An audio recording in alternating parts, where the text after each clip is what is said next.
Okay, so I had no intention of reporting on this story. I had no intention of talking about this film at all.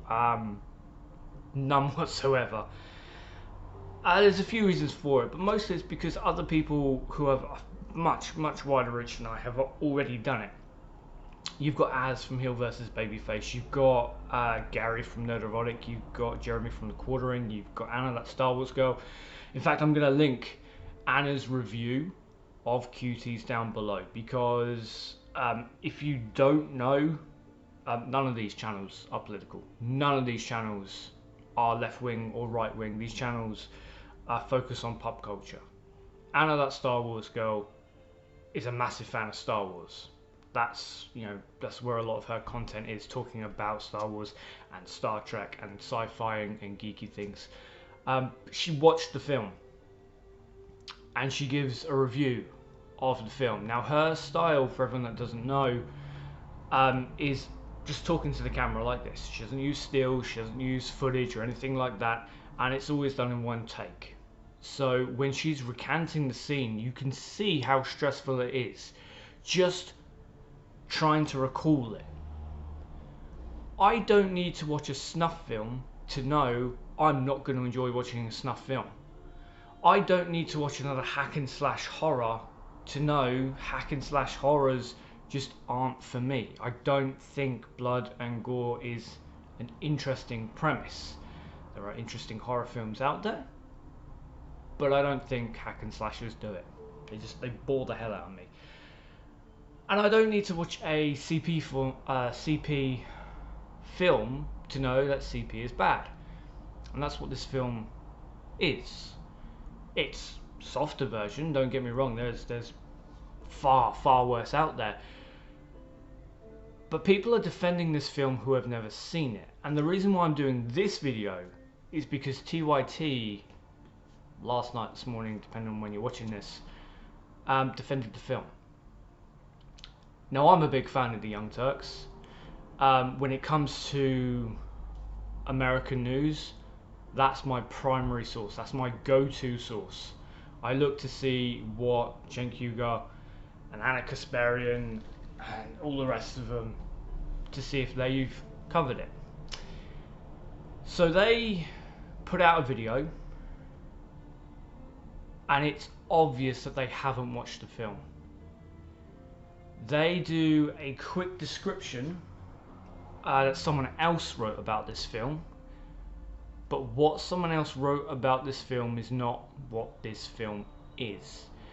This film, and I'm ignoring what the original intent might have been, because I can't comment on what was going through the director's head, but it's poorly written in the fact that there are no consequences for the main character. The main character, who almost drowns a girl, pushes her into the water and does nothing to save her life. She stabs a boy, she steals a phone, she goes seeking, she goes searching for porn. That's what she does in this film. And then she teaches a dance group that she had stalked how to dance like strippers. And it gets so much worse. And it's obvious that the people at TYT, at the Young Turks, haven't watched this film, because what they are trying to put out, what they tried to put out in their video, was this is a film that's commenting on the over-sexualization of children. Okay, maybe that was the original intent, but in doing so, they've made softcore porn for pedos. That's what they've done. Then you go into the background of this story. There were 600 audition tapes. 600 audition tapes of children for this particular film. And I'm not going to get into graphic details of this film. I will link, again, I'll link Anna, that Star Wars girl, down below. And if you want to know just how fucking horrible these scenes get, watch her video. But this kind of thing is indefensible. So Netflix is getting a massive backlash because they've defended this film over and over again, and journalists who came out and defended this film used things like, well, it's an award winning. Okay, what was the award? It was from the Sundance Festival.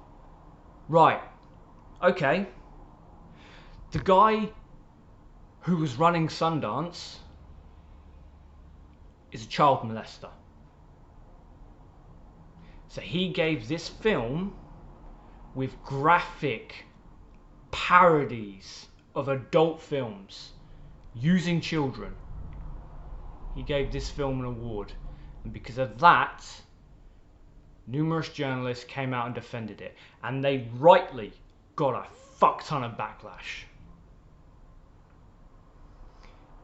TYT then goes on a bit of a side note, and that they do speak a bit of truth in the video, because this is something that the right wing does. The right wing does throw around the pedo label.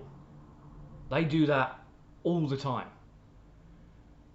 But in this case, it has merit. In this case, this film will be used by that type of person. This film that is now in mainstream is going to be an enabling source. You already have politicians like Claire Fox here in the UK who said paedophiles shouldn't go to prison, that child rapists shouldn't go to prison, and that child porn should be easily accessible. And now you've got this crap on Netflix. They also showed a snippet of Ted Cruz, a particularly slimy Republican politician, saying that Netflix is made a fortune over this. They haven't. They have lost billions because they defended such a grotesque film.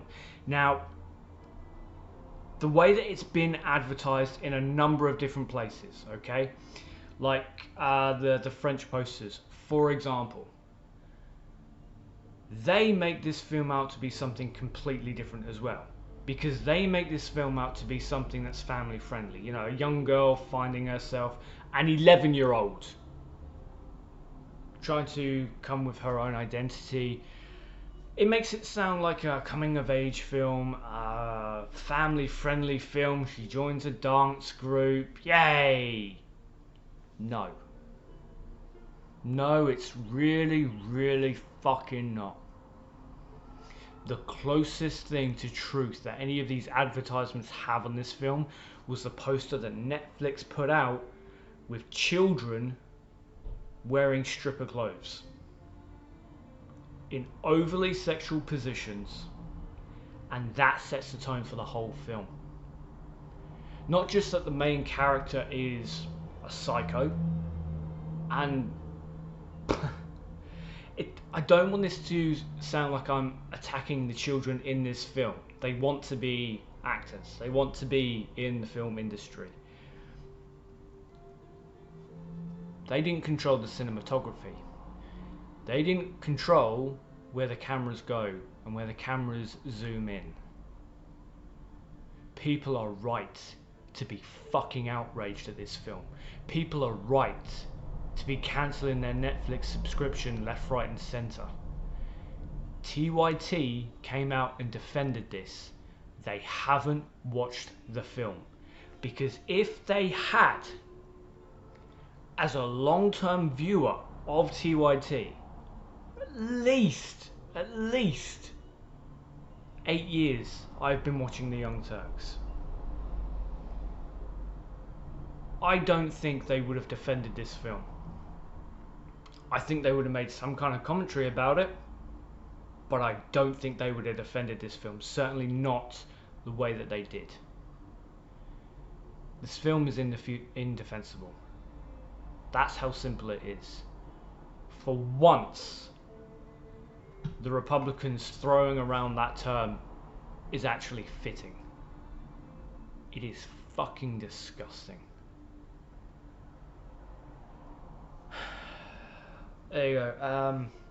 Take care, keep safe, like, share, and all the rest. I know my upload schedule has been sporadic at best, but there's a lot going on, and I just haven't got the time to regularly upload videos. But I am trying, especially with the new format.